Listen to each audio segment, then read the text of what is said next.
mbokk ñuy teewlu ci Sénégal 7 ñu ngi leen di nuyu tey ñu am mbégte dalal ci seen émission entretien avec njiitu kuréel gi di mouvement Claire Vision Clédor Sène Clédor ñu ngi lay nuyu. maa ngi lay fay di nuyu seen internautes yëpp yu leen di seetaan ak seen téléspectateurs yi. Clédor Sène wax nañ ko nga jiite mouvement bi di Claire Vision ñuy rappeler aussi ne candidat nga woon ci élection législative yu weesu 2017 ci liste crédit bu professeur Hamidou Dat léegi question bu ñu lay posé njëkkee mooy Claire Vision mouvement la dëgg la waaye day ut mandat wala day des ci société civile bi. Bon ut mandat xaw ma loo bëgg a tuddee pour ut mandat c'est-à-dire Claire Vision mandat électif waaw maa ngi ciy ñëw. Claire Vision d'abord gindi askan wi la sant ça s'appelle Claire Vision gindi askan wi mouvement citoyen la boo xam ne dafa inscrire dans la citoyenneté mais effectivement bokkoon nañu ci législative yi passé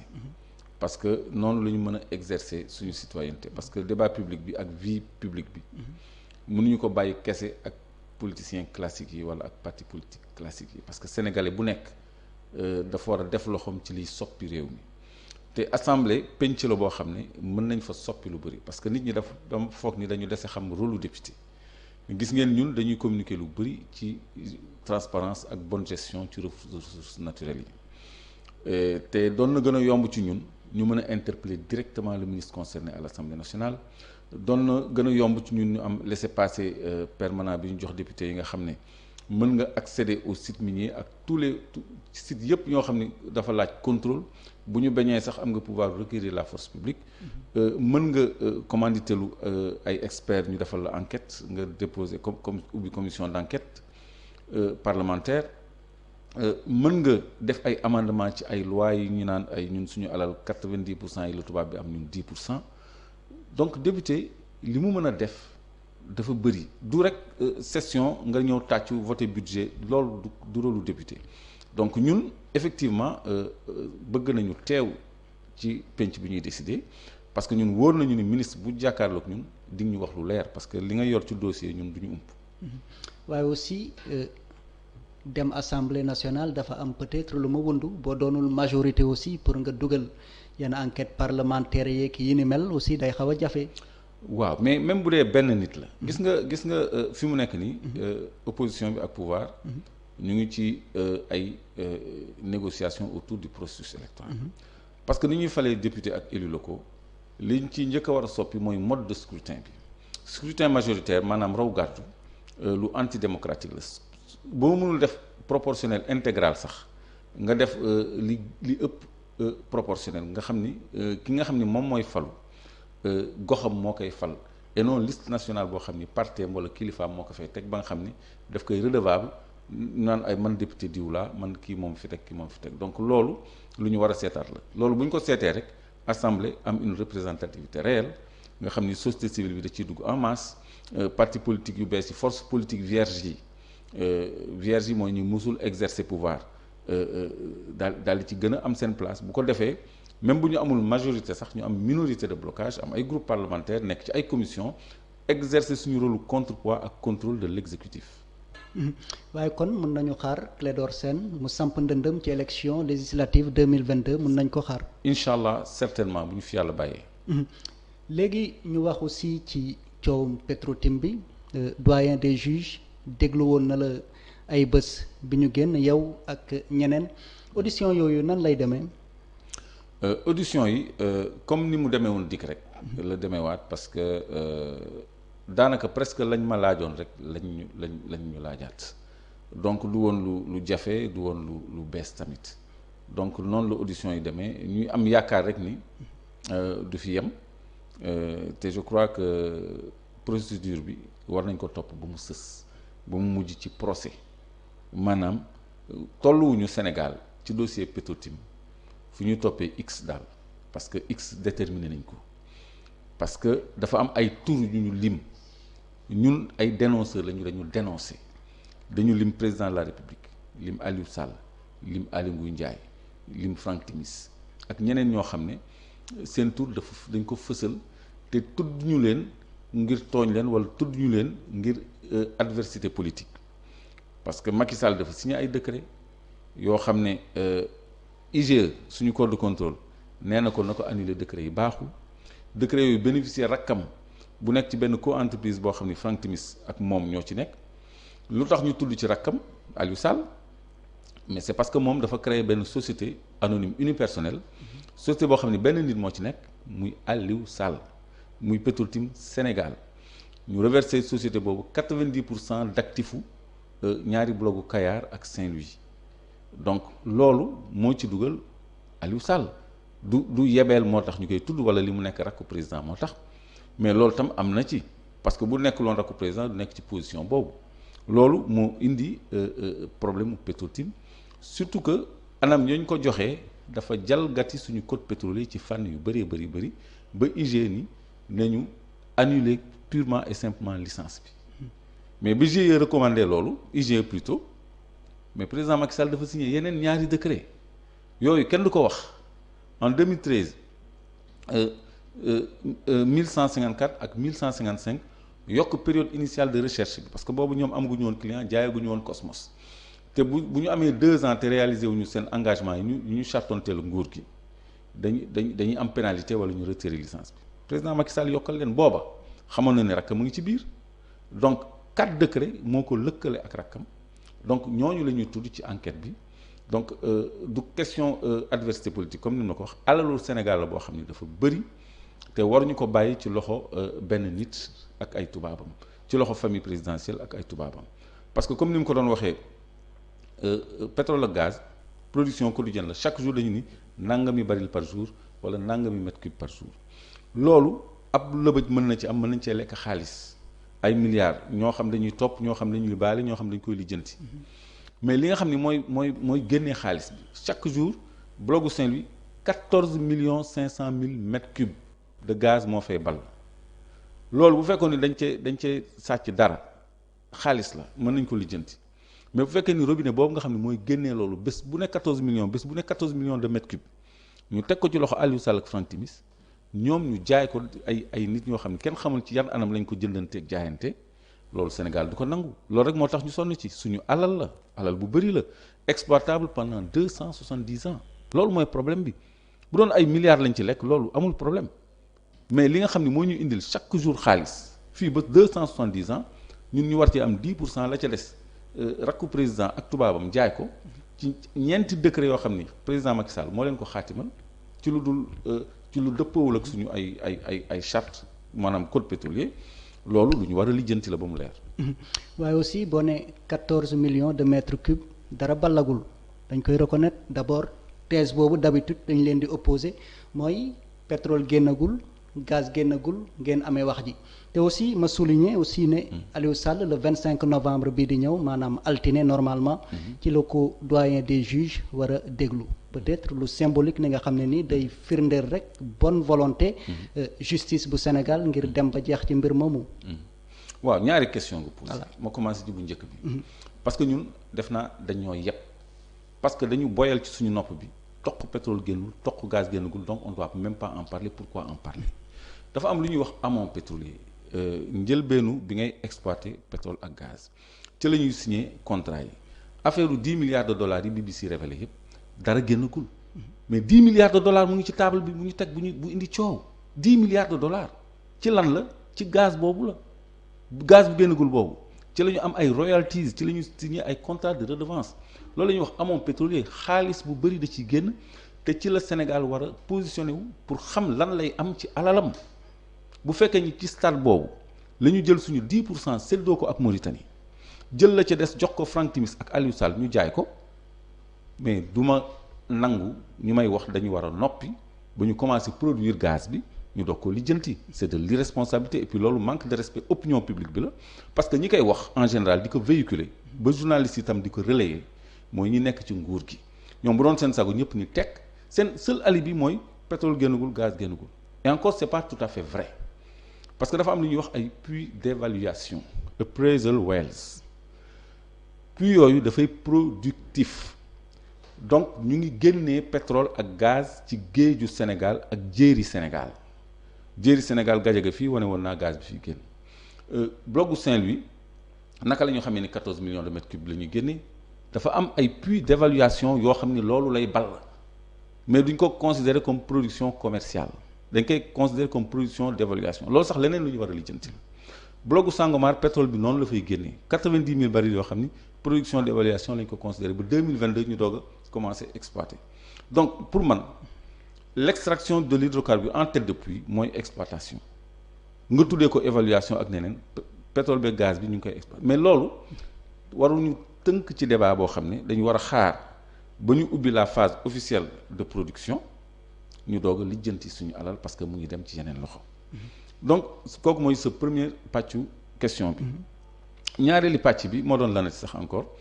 Aliou Sall le 25 novembre lañ ko war a déglu. waaw Aliou Sall dañ ko war a déglu est-ce que bonne volonté justice du Sénégal ngir dem ba jeex. ci mbir mi non justement non parce que Aliou Sall dañ koy déglu en tant que témoin mais dossier bi donc dafa mel ni amul accusé dañ koy déglu en tant que témoin man mën nañ ma déglu en tant que témoin parce que du ma actionnaire man créé wu ma Petrotim Sénégal amul décret bu ma profité kenn tudduma ci mbirum pétrole ak gaz man mën naa nekk témoin parce que au début c'était ça ñun lañ doon wax procureur daf ñu xaw a joxar bi sax ni ñu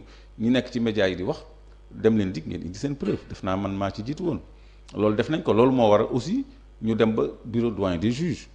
mais Aliou Sall lui moom lañ ko déglu en tant que seede en tant que témoin te moom la tuuma gi topp moom ak magam ak Franck Timis ñoom la tuuma gi topp parce que dañu jalgati ay intérêt benn société bu tudd Tullow Oil bi nga xam ni moo rempliroon toutes les conditions pour ñu jox ko bloc bi ñu rocc ko jox ko ñii parce que affaire relation la rek donc moom ñu déglu ko en tant que témoin loolu dalalul suñu xel li dalal suñu xel par contre mooy rapport OFNAC parce que présidente OFNAC fii la taxaw ni procureur yow jox naa la rapport OFNAC depuis 4 ans man loolu xaw ma ko woon ba may dem dikk loolu dafa tas sama yaakaar parce que procureur warul toog ci rapport boobu dafa jalgati yoon parce que dafa am lu ñu tuddee entrave à la justice loolu la procureur def mu téye dossier boobu ba noppi wëlbati ko ci ñun di ñu laaj ay firnde OFNAC du jébbal procureur loo xam ne duñ ci toppee nit yoon bu amee dossier bu mu enquête ba xam ni amul lu jar ñu toppee ci nit yoon ay recommandations administratives lay def mais bu ko jébbalee procureur rek mooy constaté na ay délits yoo xam ni permettre na procureur mu entrer en voie de condamnation donc moom moo jóg magistrat ni procureur jox naa la rapport OFNAC mais simple rapport boobu bu ñu ko exploité woon mais woo ñi mu concerné ñu mettre leen devant leur responsabilité enquête la boo xam ne ay auditeurs ñoo ko def ay magistrats ay officiers de police ñoo xam ne ñu assermenté attitré mais pourquoi ñuy toog ci rapport boobu loolu rek doyoon na pour leeral mbir mi dafa leer ba pare Aliou Sall war nañu ko déglu en tant que témoin il est parti. mais aussi junñi nga ko léegi ci say début wax 10% yu Sénégal di am da ngeen koy faral di wax lu bëri. mais aussi état bi da ko weddi parce que bu ñu déglee le ministre de l'énergie Mactar Cissé. beneen thèse la génne mu ne Sénégal dina am lu ëpp 50%. nu mu ko séddalee mooy man lan paaru état bi paaru Petrosen paaru impôt ak taxes yi nga xam ne ni dañ koy gàll société yi loolu da ngeen ko boolewul ci seen calcul wala. kay xaaral ma teggi wax jooju teg fa lu leer xam nga wax boo ko teggee. da nga fay teg lu leer ci contrat yi dañu ni Sénégal CRPP le contrat yi tout contrat de recherche et de partage de production ñun ñu ngeek contrat yi li ci nekk xam nañ ko ñoom communication lañ def contrat yi dañu ni Sénégal 10% la am mën na yokk paaram ba 20% mais 10% yi ci des da koy jënd loolu mosuñu koo def ci pétrole wala ci gaz 10% li ñu ma seem beneen affaire boo xam ne ñoom dañ ciy communiquer bu ñuy séddoo waat li des bu ñuy séddoo li ñu produire ci pétrole ma joxe exemple bu simple comme blocu Sangomar plan de production wu 100 000 barils jour la ñu déposé les contrats yi dafa ne balaa ñuy séddoo waat ak Sénégal parce que dafa am benn terme de partage benn tableau de partage de production léegi ñoom dañu ni 75% wu liy ball ci suñu pétrole suñu gaz tubaab bi da koy teg loxo ba pare au titre du remboursement de leur coût d'investissement li ñu fay ci prospection ci évaluation ak ci développement yépp ñoom nee nañ dañ koy fayeku 75%. maanaam ñoom ñoo ñëw indi seen moyen. waaw ngir xool pétrole. waaw léegi bu ñu gisee pétrole. état bi war na leen rembourser loolu. waaw wala ñuy séddoo lu des. waaw léegi bu leen état bi remboursé pourtant muy am 10% bu leen état bi remboursé état bi moo financé prospection avec recherche c'est de la colonisation logique pour logique donc léegi ñoom dañuy jël 75 000 barils ci 100 000 barils ñuy produire au titre du remboursement de leur coût pétrolier maanaam li ñu fa investir mu des ñaata 25%. ñu jox Petrosen 10%. dama lay tegal lu leer lu dindi li Matar Cissé wax dañu jox Petrosen 10% mu des ñaata 10% mooy 10 000 barils sur 100 000 mu des 15 000 barils 15 000 barils boobu nag la ñuy mooy def l'objet de partage de production ci loolu la ñuy cofalaat ñu ngi ciy mën a am ma joxe exemple ci blocu Sangomar bi entre 15% ak 40% de la production restante loolu dañ ko tuddee production restante 75% bi ñu tuddee ko recouvrement des coûts pétroliers léegi production restante boobu selon sa grille de production comme facture Senelec ñu amee 3 tranches dafa am 4 tranches ñu ngi varier de 15% pour atteindre un maximum de 40%. léegi ñoom dans leur communication dañu jël ce maximum de 40% que la configuration des blocs ne permet pas d'ailleurs yokk ci seen 10% muy ñaata 50%. yokk ci 10% supplémentaires yi leen yoon may pour ñu jënd muy 60%. alors ils disent on peut avoir 60%. alors que 40% maximal boobu ñu jël c'est 40% de la production restante maanaam 15 000 barils 40% de 15 000 barils c'est même pas 7 000 barils donc communication boobu la ñuy def léegi 40% de 15 000 barils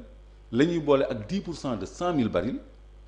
ak beneen 10% de 100 000 barils kooku dafa lu jaxasoo la man je suis prêt à les confronter ñu teg chiffres et documents à l'appui mu leer c'est pas vrai tubaab bi mënul jóge fële investir li muy investir yëpp bindaloo ñu suñu texte yi moom 90% ba noppi au finish ñun ñuy am 60% wala 70% tubaab bi di am 30% alors que non loolu ñun amaguñu fulla googu par contre ay dëkk yu mel ni Angola ñoom loolu la ñu am seen alal ñoom ils ont plus de la moitié ils sont concessionnaires sur tous les blocs Sonangol mooy Petrosen Angola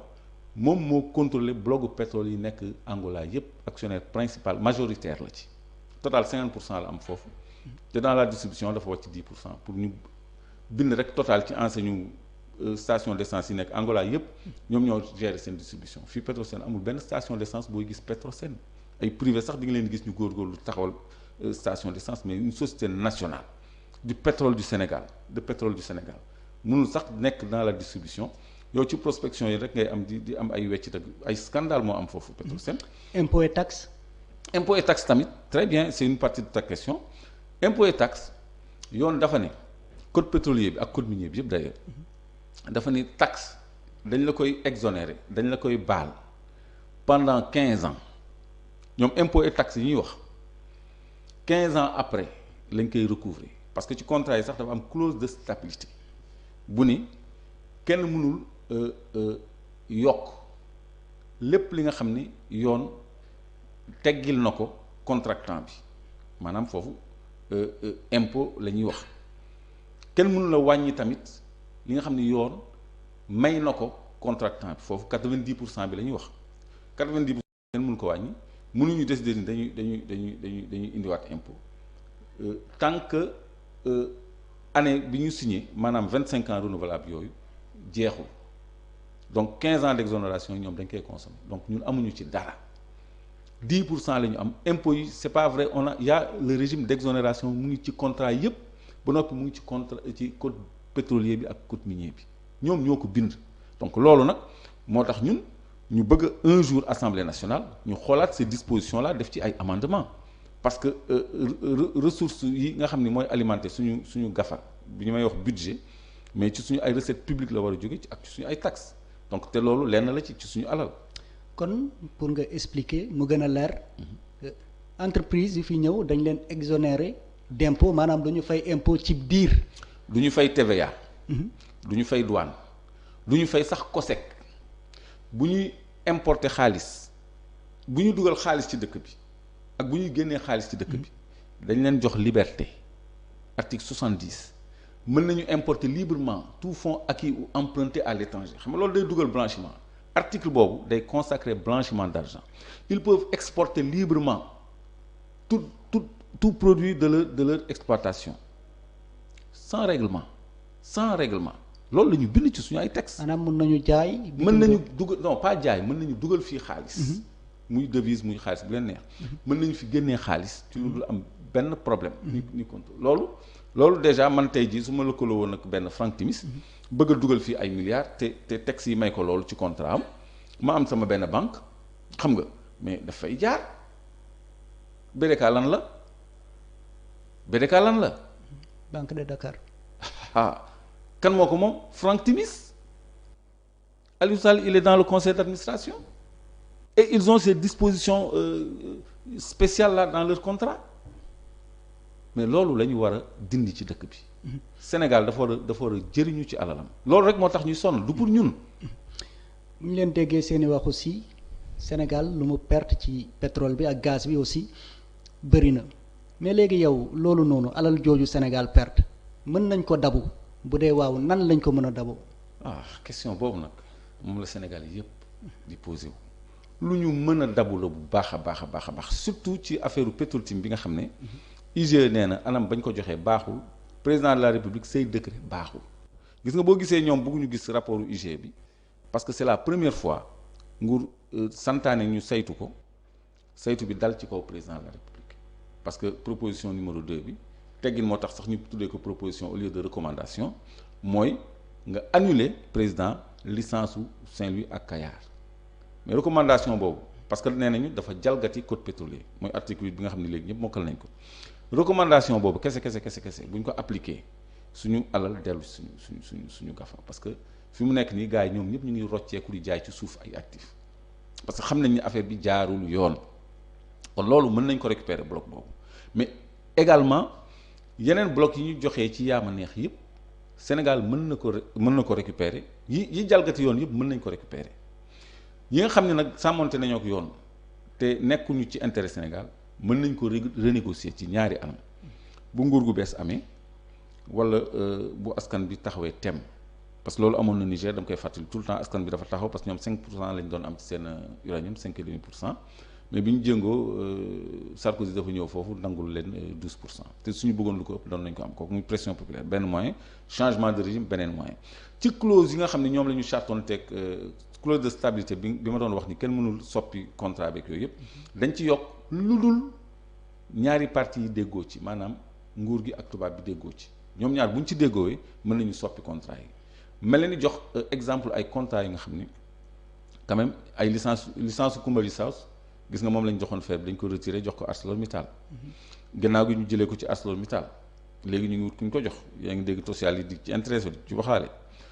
gis ngeen blogu Rufisque Deep Offshore bi nga xam ne moom lañ joxoon APCL African Petroleum Limited bu Franck Timis retiré nañ ko jox ko Total te joxe woon nañ ko déjà gis ngeen aussi Sénélec dañ ko privatiser woon bi Ablaye Wade di ñëw au pouvoir Hydro-Québec moo ko jëndoon après dañ leen rembourser seen xaalis négocier ak ñoom loolu mooy entente entre les deux parties en cas d'accord entre les deux parties ñu renationaliser Sénélec ñoom jox leen seen 119 milliards ñu dem blocs yi nga xam ne ñu ngi koy waaj a wanteer 12 blocs yi nga xam ne ñu ngi koy waaj a wanteer temps yi naan appel d'offre yu ci bëri dañ ko récupérer ay blocs yu ñu attribué woon la ba pare pour 80% ay blocs yu ñu joxe woon la ba pare di ko récupérer pour jaayaat ko donc tout le temps président Macky Sall mu ngi récupérer ay contrat ak ay licence di ko joxe waat kon pourquoi pas Petro-Tim pourquoi pas Deep Offshore Udo parce que suñu destu géej gi yëpp 65 000 kilomètres-carrés maanaam 120 fois la région de Dakar jox nañ ko Total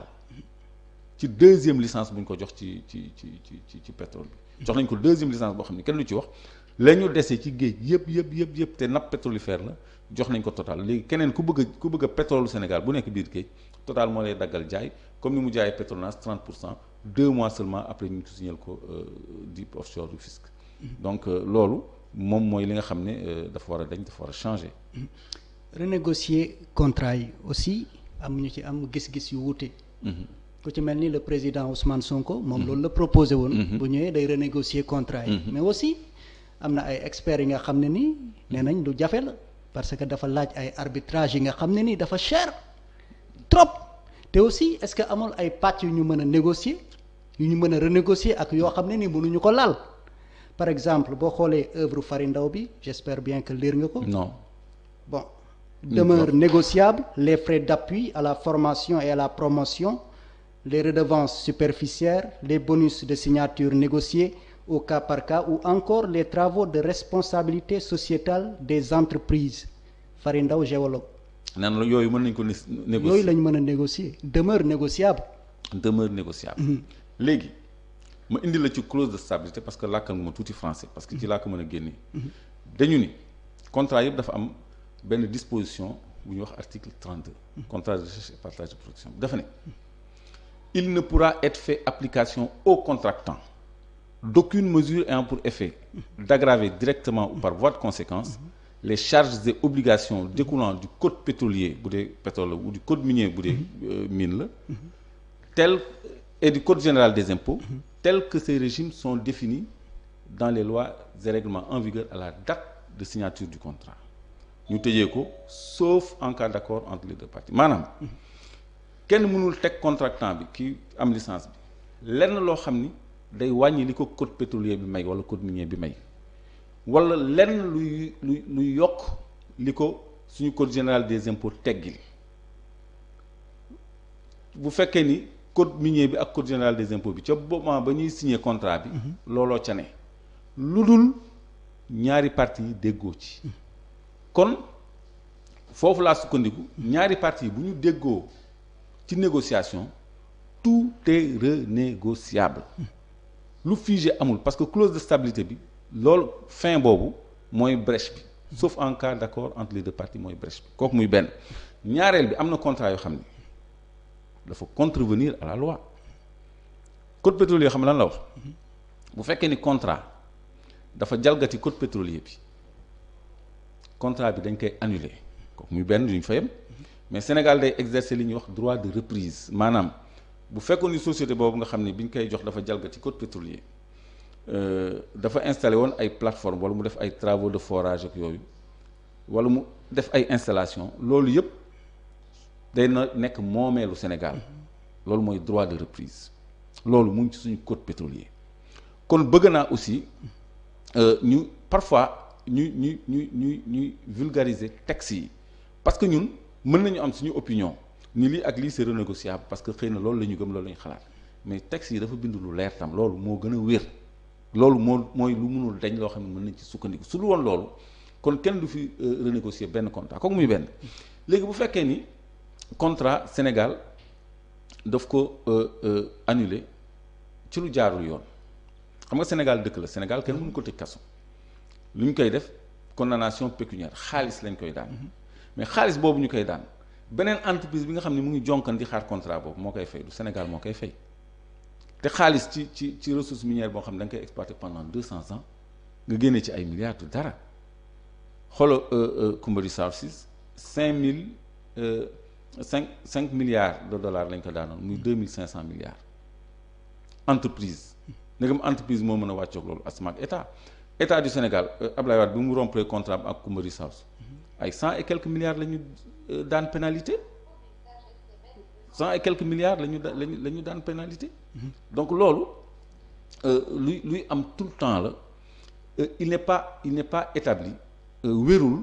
ni contrat kenn mënu koo renégocier contrat mën nañ ko annuler bu jalgatee yoon mën nañ ko renégocier bu jaaree yoon mën nañu def forcing sax annuler contrat bi dëkk yu bari dañuy ñëw nationaliser ay mines ak ay ressources pétrolières dañuy yóbbu yéeg wàcc Evo Morales par exemple parce que tey jii ñun bu ñu amoon ay puissance yu nekk suñu gannaaw te Sénégal dafa soxla ay grande puissance France du grande puissance France c'est un pays colonisateur grande puissance mooy États-Unis Chine Russie et cetera ku mel ni Russie par exemple bu nekkoon suñu gannaaw wala Chine nga kase benn contrat wala même Qatar mais ñoom pare nañu pour def ci xaalis pour ndàmpaay yi ñu la pénalité yi ñu la teg yow mais ñoom ñu fay ko pour jël la ressource parce que dafa am benn enjeu géostratégique et géopolitique bu nga xam ne pétrole ak gaz fi mu nekk nii dafa dañ ko soxla ci àddina bi surtout gaz parce que dafa am enjeu géostratégique boo xam ne même réserve yi nga xam ne jublooguñ ci exploité ko léegi nit ñi dañ ci bëgg a teg ni loxo kon tey jii ñëpp a bëgg li ñu yor ñëpp a ko bëgg kon ñun waruñu ko yombal d'habitude loolu lañ doon xaar aussi peindre nga tableau bu noir bi nga xam ne nii ci gestion pétrole beeg gaz bi mais aussi Sénégal état bu Sénégal aussi il faut nga nangu ne def na ay effort ITIE félicité na ko ngeen ne tubaab yi ñoo nar a yóbbu lépp ñu voté loi sur le contenu local ngeen ne dañ koo war a waxtaanee ñu ne cos Petrogaz ubbil nañ leen ko yéen waa société civile ak parti ak politiciens hommes politiques yi. ñu ne aussi main d'œuvre bi Institut national du pétrole et du gaz. INPG. ñu ne daal dañuy former benn élite bi nga xam ne ni peut-être dina mën a. te mbir yi loxo ak yeneen yooyu aussi ay paala yi nga xam ne nii c'est à saluer aussi. waaw loolu ay ndap la yoo xam ne lañ ca def moo baaxul ITIE laay commencer bi nga lim. ITIE rôle am mooy saytu transparence ci ni ñu yoree suñu ressource pétrole ak gaz ak ressources minières mais ITIE problème la njëkk a am président mooy nommé ki ko jiite Ismaïla Madior Fall la woon après Sidi Kaba léegi Mankeur Ndiaye non Mankeur Ndiaye plutôt léegi Eva Marie Coll man ci benn plateau télé sax laa yëgee ni sax Mankeur nekkatu fa Eva Marie Coll moo fa nekk donc ñooñu waa Benno Bokk Yaakaar ñoo nekk à la tête de l'ITIE déglu bu baax li mu leen wax présidence bi mooy ci bopp bi secrétariat général bi mais compagnie contractante yi ñi yore suñu mine yi ñooy fal secrétaire général u ITIE donc ka ñu war a contrôler muy nguur gi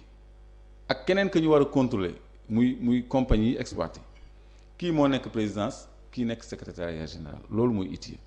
léegi nag ñu dugal fa société civile boo xam ne mais dañ koy xatal parce que man tey jii bu ñu ma dugaloon ITIE nekkuma ci secrétariat bi nekkuma ci présidence bi sama baat ak sama poids lan la mën a changer man dañuy naan rek way Clédor nga fa kon affaire bi jaar na yoon loolu rek lañ ci jublu mais ñi fa nekk fi mu nekk nii ils ont compris le jeu mais ñu ngi ci biir donc loolu du lu leer ma jox la benn exemple rapport u ITIE 2016 dañ ci consigner loo xam ni sàcc baat boobu def naa maa ngi koy doog a wax ci sama communication yépp mais mënuñu ko tuddee neneen parce que dafa am yaa ngi doon tudd léegi loyer superficiaire ci citation Fary Ndaw ni lu ñu mën a négocier la mais loyer superficiaire dañ koy recouvrer ci Sénégal yépp jéeri ji yépp ak géej gi yépp mais ci rapport ITIE dañu bind ne les loyers superficiaires ne sont pas versés dans les comptes du trésor public jëla ma may la boobu maanaam du dem ci keesu la nga xam ni moom la ñuy fayeeku ci li ñuy louer suufu Sénégal ak géeju Sénégal yépp ay centaines de milliers de kilomètres carrés loolu duñ ko dugal ci keesu nguur gi loolu mooy lan suñu alal du dugg suñu gafa loolu ITIE moo ko bind koo xam ne dafa war a saytu transparence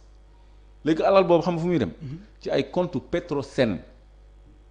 compte boobu xam nga fu mu nekk France Société Générale Paris loolu nu mu tudd nga luwee suufu Diourbel yëpp suufu Casamance yëpp géeju Kayaar gi yëpp Sénégal yëpp nga yóbbu ko benn compte bu nekk France biir Petrosen benn société Petrosen aussi bànqaas la ci état wi déedéet dafa am lu ñuy wax règle et principe budgétaire dafa ne bépp recette ak bépp dépense dañ ko war a mandargaal obligatoirement ci budget bi buñ koy génnee nag di ko affecté ñu génnee ko affecté ko Petrosen wala keneen mais dafa war a dugg ci budget bi député yi dañ ci war a joxe seen autorisation seen kàddu maa ngi lay wax assemblée tout à l'heure mais affectation directe lu jalgati yoon la lu loi et règle et principe budgétaire mayewul bu ngeen xoolee dans Google léegi tout est disponible règle et principe budgétaire dinañ leen énumérer li ñuy wax principe d'universalité c'est le b.a.-ba maanaam budget annualité la war a am décembre sinon kii budget bu commencé février kii budget bu commencé juin du ñu mën a am concordance du ñu mën a accorder seen comptabilité lépp dafa war a dugg ci caisse gi unicité de caisse guichet unique loolu ñëpp dégg nañ ko principe yooyu mais la àddina yëpp di doxee mais waruñu jël suñu alal affecté ko benn société directe affectation directe lu ñu tere la lu jalgati la loolu la ñu bind ci rapport ITIE léegi COS-Petrogaz. pour leeral foofu. da nga yaakaar ne. compte boobu daal dafa am ay privé yi nga xam ne ni dañ ciy jëriñu. non c'est-à-dire loolu ak jalgati la suñu alal. dafa am transparence. du transparence dama la bëgg a wax ni ITIE mu ngi consigné ci rapport am mais loo xam ni du transparence parce que warul bind ci rapport ni loi superficielle kenn du ko dugal ci compte trésor public ñoo ko bind. ñu ngi may dégg nañ ko weddi ñoo ko bind mais loolu du yoon suñu alal la dañ ko war a dugal suñu budget donc dafa bëri loo xam ne dañ koy teq ci suñu budget te président Macky Sall mu ngi waajal benn projet de loi boo xam ni day saam ñett suñu revenu pétrolier et gazier benn nar bi moom nee na ci ay kàddoom ala kuli àll duñ ko dugal ci budget bi te loolu fonds intergénérationnel wala du boobu mais loolu mais dafa war a jaar ci budget bi pourquoi duñ ko dugal ci budget bi mais Assemblée nationale pour lan la toutes les recettes et toutes les dépenses doivent être obligatoirement inscrites au budget loolu la ñu bind dafa leer. pour maanaam mooy fonds bi nga xam ne ni dañ koo dencal génération yi ñëw. ak luñ ko mën a tuddee. moom dafa ni tiers bi dañ koy teq du dugg ci budget bi loolu mooy premier problème mooy du dugg ci budget bi dañ koy dencal fonds yi ñëw loolu du problème bi. deuxièmement mu ni dañ koy dencal génération yi ñëw. mais daf ci teg ne dinaa la may insertion boobu au montage daf ci teg ne ñoom mën nañ ci leb seen biir ñoom mën nañ ci leb seen biir. ñoom ñan. ñoom rek la ñu mën nañ ci leb suñu biir ni premier ministre mën na ci leb état bi mën na ci leb ak ñeneen sax mën nañ ci leb. comme man. wala ak ñeneen sax mën nañ ci leb. président Macky Sall moo wax loolu dama lay may vidéo boobu. nga dugal ko ci comme man wala yow mën nañ ci leb. seeni nit jamonoy Moustapha Niass. jamonoy Senghor dafa amoon lu ñu tuddee woon compte K2. benn compte boo xam ni dañu ni woon pour jàppale les entrepreneurs et tout ñañ fa jox xaalis ñëpp kenn fayu ci mooy comme système mu DER bi nga xam ne dañu lay jox doo fay état bi jël garantie bi après ñu créé société nationale de recouvrement d'ailleurs foofu sax la BDK nekk léegi banque de Dakar donc fonds 6 boobu laay tudd moom la ñu bëgg foofu la ñu bëgg a loger le tiers de ce que nous produirons en pétrole et en gaz te loolu jalgati la du yoon du dëgg du yoon loolu Claire Vision dana ko xeex bés bu naree jàll assemblée ba du am lu mu leen jaral ñun dinañu ko jaral parce que loolu teq suñu alal la ci suñu budget dugal ko ci benn fonds boo xam ne yow yaa ko contrôler yaa fa teg sa ay nit ay ñoom Amadou Hott après nga jële ko fa teg fa keneen koo xam ne da nga koy contrôler c'est ta famille politique loolu moo war a jeex Sénégal dañu war a am ñoo xam ne dañu ñëw pour Sénégal ñëwuñu pour ay clan ay copinage ay famille alal ji dafa bëri ñoom am nañu ay caisse noire ay fonds politique ay milliards lillaahi wa rasuulihi li nga xam ne ñun ñoo ko bokk nañ ñu ko sàmmal comme ni ñu leen ko santee te bañ ko pàccoo naan ay mën nañ ci lépp suñu biir le président de la République qui dit ça c'est scandaleux. peut-être boo teewee COS-Petrogaz mën koo défendre thèse boobu parce que ubbil nañ ko société civile bi ak. politique waaw ubbi bi ñu ko ubbil société civile bi ak yenn parti politique yi. clin d'œil la ci dialogue bi ñu jëm. parce que jàpp nañ ni am na ñoo xam ni xëy na COS-Petrogaz salaire yi fa gën a tuuti 5 millions la am na ñu fay fekk lu ëpp 25 millions président Macky Sall xaritam yi mu jàngalandool fële institut français du pétrole ñu ci bëri ñu ngi biir COS-Petrogaz ay tubaab yoo xam ni salaire yi ñu leen di fay ak privilège yi ñu am nit ñi ba léegi xamuñu ko léegi ku mel ni man peut-être xalaat nañ ni ak keneen buñ ko fa dugalee mu am ay avantages ak yooyu wax ji dina wàññeeku ci ñoom. loolu rek lañ ci jublu. maanaam li nga wax mooy COS-Petrogaz dafa am ay étrangers yi nga xam ne ni dañ faa nekk ñi nga xam ne ni ay camarades de promotion Macky Sall lañ. ñu ngi biir COS-Petrogaz ñu leen di fay ay xaalis bu bëree bëri. maa leen defal exclusivité boobu. COS-Petrogaz. ay promotionnaires u Macky Sall institut français du pétrole ñu nga fa fees dell te ay super salaire la ñu yor à titre d'expert ñu nga fa fees dell tey jii. ay Sénégalais wala ay tubaab ku leen neex ay tubaab laay wax ay tubaab. ay français xam nga am na loo xam ni kenn mënu ko wax directrice de l'environnement bu Sénégal mais tubaab bu weex tàll la française la est-ce que xam nga loolu mooy lan gis nga mine permis licence mine wala pétrole mënoo ko am mukk te amoo le quitus de la direction de l'environnement. Il faut que direction de l'environnement ni lii amul impact ci suñu environnement ñu doog la autoriser permis d'exploiter xam nga kooku c'est important mais moom position da koy utiliser pour arranger les intérêts français foofu sénégalais bon teint moo fa war a nekk xam nga bugguma tudd turam. acca mais santu sénégalais la am parce que jëkkëram sénégalais la xam nga. dama am liggéey bu ma ci waaj moo tax man xaw ma lu lan moo ma dal ba leen jox ay exclusivité nii rek mais fii bëri na fi loo xam ni dañ ko war a lijjanti tubaab yi dañu war a génnee seen loxo ci ñuy gérer suñu réew ba mu set wecc parce que ay doomu sénégalais yu compétent yu ko mën a liggéey ñu ngi fi te loolu du souveraineté du indépendance. ñu ñëw aussi de manière générale ci ressources Sénégal yi Sénégal am na ay ressources par exemple dañuy faral di wax. oru Sabadola très brièvement.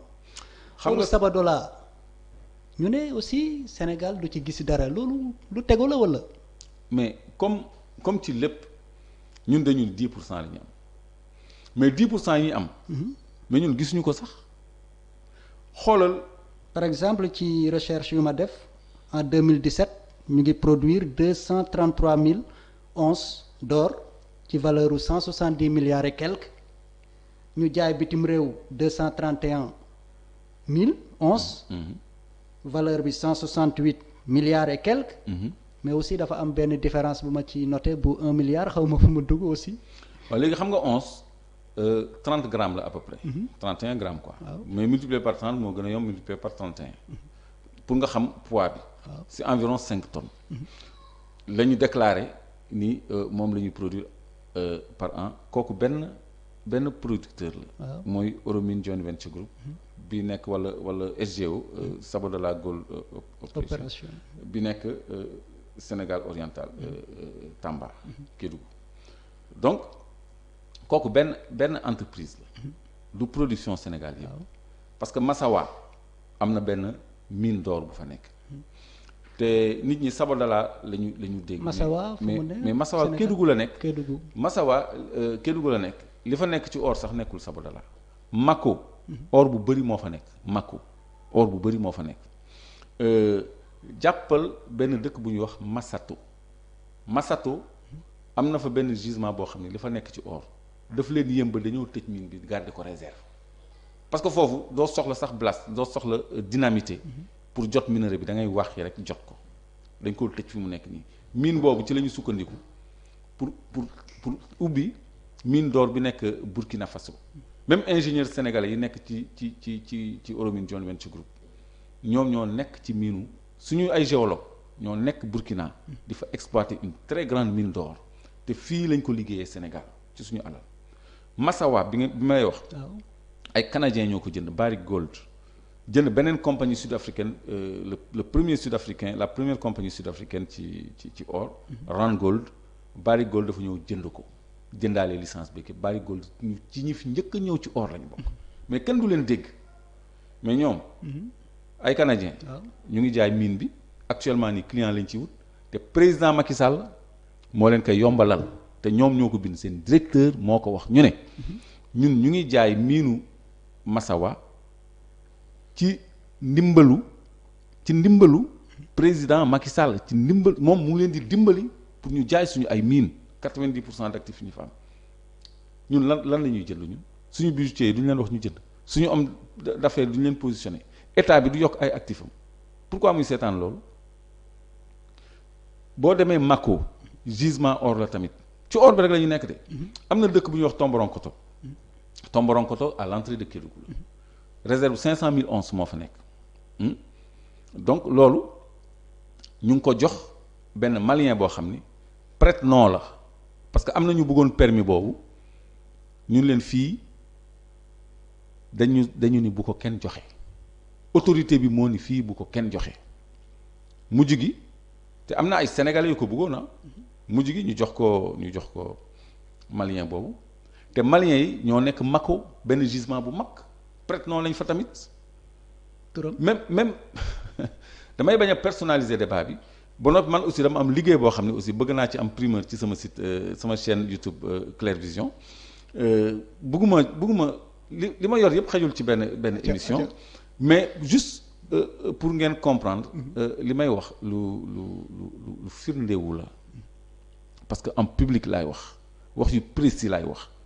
naatable wu ma li may wax lu ma maîtriser la même société d'intérim bi jël ay employés ci gisement Mako bi ay maliens ñooy recruter nit ñi foofu léegi dañu indi maliens yi. malien boobu moom war na am doole. du kenn ñu nekk ay prête-nom wu ay nit ñu nekk dans l'appareil d'État di leen yombalal affaire yi ñu téye leen ko ñu dil seen deal ñun ñu ngi nelaw gars yi ñu ngi xoolal guddeeg bëccëg ñu ngi waxi. en clair maanaam malien yooyu dañoo am benn complicité ak ay nit. ci nguuru Sénégal dañ leen ko yombalal leen ko di ci jël. dañ leen a dénk ay dessous de table. dañ leen a dénk parce que loolu mu ngi leeree ci gisement wu Tomboronkoto bi parce que am na Sénégalais yu ko bëggoon ñun non kii dañoo jot ndigal ni buñ ko joxe. bon jox ñu jékki-jékki ñu jox ko malien. bon doon jox benn chiffre am la. bon doon jox benn chiffre. koppor. waaw ñaata la war a toll exactement. xam nga nee naa la once mooy 30 grammes. waaw 500 000 onces boo ko multiplier par 30 tu es au minimum 15 tonnes. enfin 5 muy ñaata. ci koppar bon or bi fu mu nekk nii day yéeg di yéeg rek kooku ay milliards yu bëri la. hypothèse basse par exemple. non bëgguma hasardé wu parce que il faut ma am une calculette. parce que bëgguma hasardé wu. parce que or bi fu mu nekk nii le lingot d'un kilo war na avoisiner les $40,000 te dollar bi mu ngi presque 600 mu ngi 580 et poussière. presque 590 dollar bi yéeg na or bi yéeg na. donc ci kanam la jëm parce que or dafa nekk de plus en plus valeur refuge. parce que dafa am devise bu bees bu ñu admettre dans l'escarcelle de la Banque mondiale muy devise chinoise bi le yuan. mi nga xam ni léegi dañ koy coter en bourse dañuy coter matières premières yi en yuan. kon ñu ngi jëm ci dédollarisation. pétrole bi aussi dañ koy coter en yuan. donc dollar dooleem dafay wàññeeku Chine dafay ñëw dugg ci marché boursier yi. donc léegi valeur refuge bi dollar léegi day doon or bi day yéeg tout le temps or tey la ko àddina gën a soxla te Chine da cee soxla lu bëri. pour résumer ci Sabodala beneen scandale la bu ñu sukkandikoo ci say kàddu. ay scandale la. ay scandale la man maa ngi ay décret yu bëri yoo xam ne yu président Macky Sall jël ci Euromine Joint Venture Group étendre permis bi étendre superficie bi jël ay permis yu bëri def ko benn parce que SGO la woon Sabodala Gold Operation mooy Teranga Gold ñoom dañu bëri ay tur mais benn entreprise lañu dañuy nëxal suñu xel yi ñu jox leen yeneen permis yu bëri yu nekk foofu ay Maka Medina ay Masato bi mu la doon wax sànq Kerekunda ak yeneen yëpp ñu dajale leen def ko benn permis mais ay avenant sax dañ ko signé président Macky Sall ak Baldé ba mu nekkee kii loolu continuité la mais am na liggéey bu ma ci defaa mu ngi fii bés dina ñëw xam nga man li gàllankoor sama communication mooy le débat du pétrole qui s'est invité tout seul parce que dañu jékki-jékki affaire Petro-Tim ñëw léegi on parle pétrole ba nga xam ne man mii sax dañ ma commencé étiqueter monsieur pétrole alors que man ci ressources naturelles en général laay wax mën naa la wax lu mel noonu ci zircon mën naa la wax lu mel noonu ci phosphate mën naa la wax lu mel noonu en tout cas ci fer bi mën naa la wax lu mel noonu ci ressources yëpp yi nga xam ne moom la ñu am parce que man ci ressources yëpp laay travailler en général en tout cas ci oru Sabodala bi ak Matoto comme ni nga ko waxee Masato benn tour nga cité mooy le président Macky Sall. cité woo beneen tour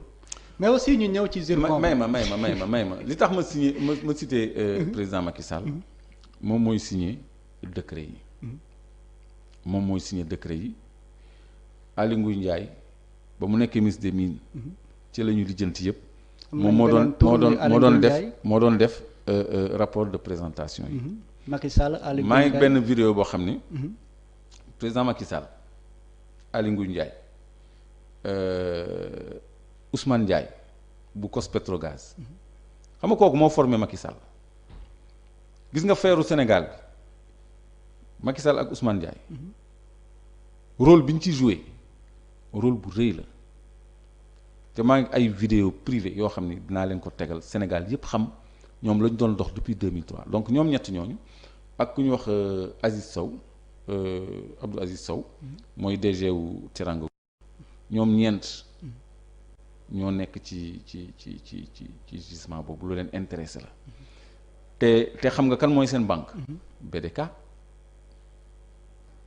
bu maa ngeeg firnde yi BDK mooy seen banque bu Teranga Gold mooy banque de Dakar bi nga xam ne nii Franck Timis waaw mais yow sa émission bi jeex na bu yàgg de mais ñu ñëw aussi ci zircon bi aussi jogo di ñu ci laalal tuuti parce que sénégalais yi aussi ñu ngi lay déglu en direct te dañoo bëgg a xam lu bëri te da nga ciy gëstu aussi waaw mais xam nga yow nag da nga ma nax parce que 30 minutes nga ma waxoon mais je crois qu'on a frôlé l'heure on est en train de la dépasser parce que trop de communication aussi baaxul c'est vrai qu'il y a beaucoup de matière mais bu ñu ko defee par étape man saa nga ma invité pare naa pour ñëw mais d'un coup comme ça nga bëgg a julli yëpp dafay xaw a compliqué parce que zircon matière la boo xam ne ñëpp xamuñu ko donc wax ci wax bu gaaw nii du leer parce que alal ji mu doon peut-être dafa am na beneen zircon bu dul cristal bi s'il y a anguille sous roche comme ni ñu ko waxee ci or bi zircon bi quantité yi ñuy exporté ak quantité yi ñuy déclaré ci rapport ITIE bi nga doon tudd léegi ni transparence beneen affaire ngi noonu du benn man maa dem ba sur le site jël caméra filmer wagon yi zoomé ci capacité wagon yi seen capacité de charge presque 50 tonnes 49,8 donc ma compté nombre de wagons yi une quarantaine 2 fois le train bi di dem par jour donc ça fait 2000 tonnes au moins fois 2 ça fait 4000 tonnes par jour en 2014 on nous a déclaré pendant toute une année atum lëm 7000 tonnes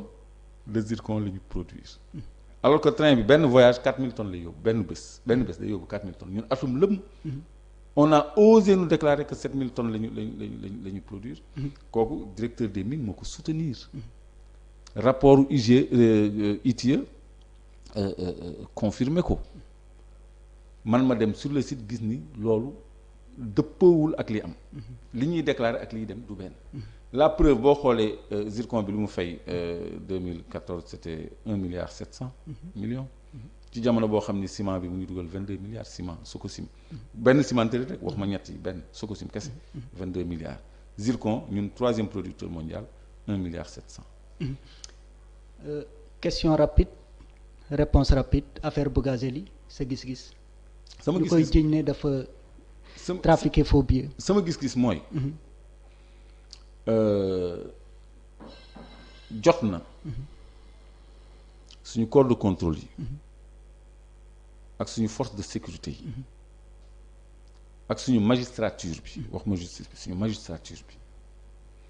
ñu assumer seen responsabilité parce que dafa am ay doxalin yoo xam ne wàññi seen doole la jàppoon nañ fi nit faux billet ak ay firnde yu leer ñu dem ba ci biir ñu ay Kleenex la jàppaat nañ fi nit mooy Bougazelli bi ngay wax mu ngi nekk ci plateau de télévision yi di accorder ay émissions d'1 heure de temps alors qu'il est sous le coup de la loi tout député qu'il est alors que démissionné na rendre na passeport diplomatique u famille am ak yooyu yëpp pourquoi le lui a-t-on imposé pourquoi kooku nekk tout à fait à l'aise avec un fort moral malgré la gravité des accusations qui pèsent sur lui man mii defuma dara de mais dik débarqué na sama kër yéen guddi pour embarquer ma te ba léegi génn nañ ci te amul lu ñu ma reproché gis ngeen benn journaliste Jean Meissa Diop fajar la ñu dugg ci këram jaxase foofu yëpp ñu dafa am lu ñu doon seet Barthélémy Dias jàpp na alkaati ci biir otoom ba léegi mujjul fenn maanaam 2 poids 2 mesures warul am c'est-à-dire enquêteur bi def liggéeyam filer cible am ba appâté ko ba nax jàpp ko mu gis autorité supérieure di jéem a aar ki nga xam ne moom moo nekk en faute loolu dafa laaj une révolution des corps de contrôle des forces de l'ordre et de la magistrature dégg ngeen drogue jàpp nañu x kilo manqué na y kilo ci biir port bi militaires yi jàpp nañu temps manqué na temps plus de 100 kilos or bi ñu dellu si ci aéroport Diass bi muy doog a installé wu jàpp nañ fa 520 kilos d'or ci aéroport bi parce que am na un jour de la semaine bëgguma ko cité boo xam ni fa la ñuy jàll ci la or bi dem Suisse léegi ay dysfonctionnement xam naa sax moo taxoon ñu teg ci loxo mais 520 kilos yooyu d'abord quelques jours après dañ ci rey benn douanier Kër Massar fii balu bopp tey ñu wax version bi suba ñu léegi kenn déggati nga dara ci enquête boobu. waaw ñooñu ñoo doon contrôler la piste de l'aéroport loolu nax saay la mais quantité or boobu. mais dafa manqué 19 kilos te saisir nañ ko de mais manqué na 19 kilos république warul doxee noonu c'est-à-dire ñi nga xam ne ñoom ñoo ñu war a ilif yow boo nekkee opposant boo deful sax ñu coller le motif xoolal Khalifa Sall ni ñu gaay woon ci mbiram xoolal Ousmane Ngom bi ñu koy jëli Kolda xaw ma hélicoptère ak ay corps d'élite ñoo wàcc foofu manu militaire yi yóbbu ko alors Bougazili il donne des émissions sur les plateaux de télévision am na 2 poids 2 mesures boo xam ne man de tey jii su ma doon alkaati wala gendarme dina ma metti lool ma def sama liggéey ba noppi ki nga xam ni moom laa jàpp ni dafa war a leeral taxawaayam ci yoon ma gis ko mu am ay privilèges. kàddu gu mujj gi. mooy maa ngi jégalu auditeurs yi parce que xam naa ni wax bi gudd na man bu ma fi nekkoon ba suba aussi du tere dinaa am lu ma séddoo ak yéen. parce que bëgg a bokk ak yéen rek moo tax ma sonn ci wax ci intérêt Sénégal ci koom-koomu Sénégal parce que pays pauvre très entêté la ñu déjà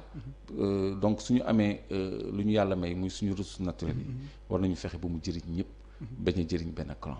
loolu rek moo waral wax ju bëri ci salaamaaleykum wa rahmatullahi taala wa barakaatu jërëjëf kon mbokk yu ñu doon teewlu ci Sénégal 7 gis ngeen ko ñu doon dalal njiitu mouvement Claire Vision Clédor Sène waxtaan bi nag nu mu ko waxee 30 minutes la woon waaye aussi dafa soulever ay affaires yi nga xam ne ni tamit day intéressé sénégalais moo tax ñu xuus noonu ba mu xaw a yàgg tamit ñu koy rafetlu teewaayam ñu yàgg ko topp tamit lool waaye tey ñu am mbégte dalal ko tey ci suñu studio di ko gërëm di ko sant di leen gërëm it di leen sant di leen dig daje àllarba bi di ñëw ci beneen entretien avec jërë ngeen jëf.